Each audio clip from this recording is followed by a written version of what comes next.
Wise quotes by Dr. APJ Abdul Kalam. Be active. Take on responsibility. Work for the things you believe in. If you do not, you are surrendering your fate to others. If 4 things are followed, having a great aim, acquiring knowledge, hard work, and perseverance, then anything can be achieved. Luxury and lies have huge maintenance costs.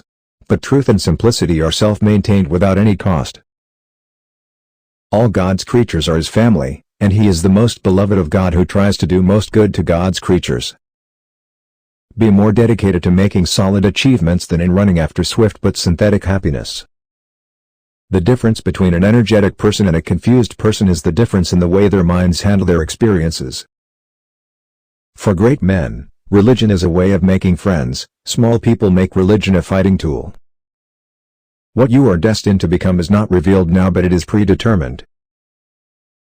A fool can become a genius when he understands he is a fool, but a genius can become a fool when he understands he is a genius. Each individual creature on this beautiful planet is created by God to fulfill a particular role. No religion has mandated killing others as a requirement for its sustenance or promotion.